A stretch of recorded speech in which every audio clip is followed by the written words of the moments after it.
What's going on, everybody? Welcome back to my YouTube channel. Let's solve this math question that says find the value of a for which 5 to the a plus 5 to the a is equal to 100. Now notice that on the left hand side 5 to the a is common, so I can factor out 5 to the a, open brackets. Now 5 to the a divided by 5 to the a is 1 plus 5 to the a divided by 5 to the a is 1. And this is equal to 100. Very good. Now let's simplify. So we have 5 to the a times 1 plus 1 is 2. And this is equal to 100. Very good. Now our next step will be for us to divide both sides by 2. So I'll divide the left hand side by 2. I'll divide the right hand side by 2. Now notice that 2 cancels out 2 from the left, leaving behind 5 to the a to be equal to 100 divided by 2 is 50. Very good. Now our next step will be for us to take the log of both sides. So I'll take the log of 5 to the a. I'll also take the log of 50. Now our next step will be for us to take the property of logarithm and apply it to the left hand side. The property of logarithm that says when I have the log of x to the p, this is same as p log x. So let's apply this to what we have here. That means this expression can be written as a log 5. And this is equal to log 50. Very good. Now we all know that 50 is same as 5 times 5 times 2. So I'm going to be replacing 50 with this. So we have a log 5 to be equal to log 50. So instead of writing 50, I'll be writing 5 times 5 times 2. Very good. Now our next step will be for us to apply the property of logarithm that says when I have the log of x times y, this is same as log x plus log y. So I'm going to be applying this property to what I have here.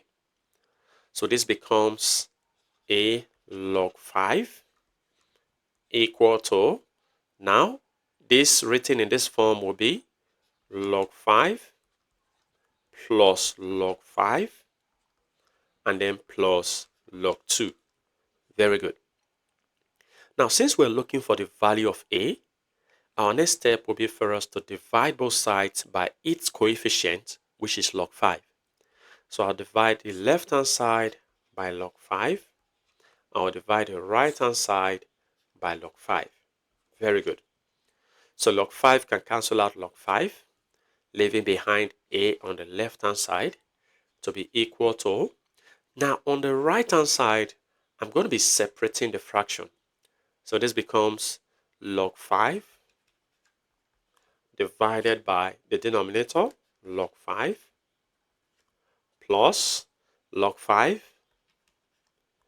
divided by the denominator, log 5, and then plus log 2 divided by the denominator, log 5.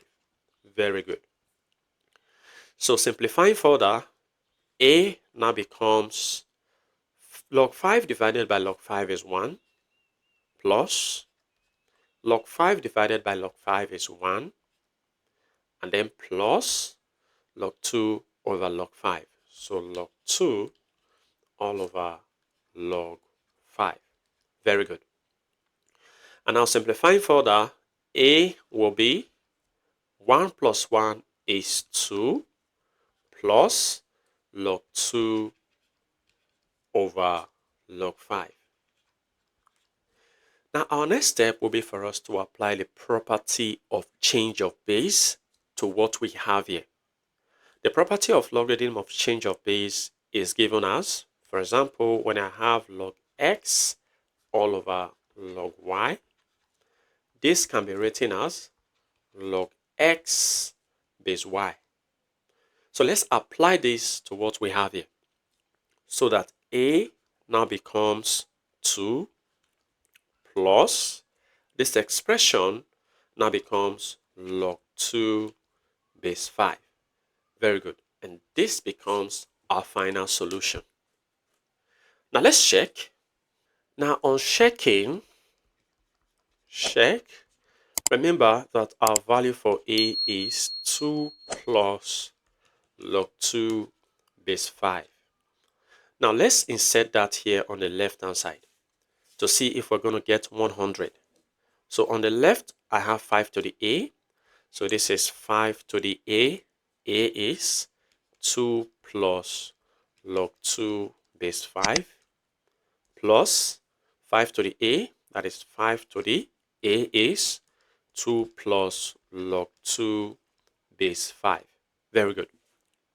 Now, our next step will be for us to apply the property of indices that says when I have x to the m plus n, this is same as x to the m times x to the n.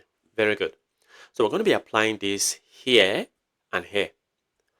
So this becomes 5 to the 2, which is 5 squared, times 5 to the log 2 base 5. So 5 to the log 2 base 5.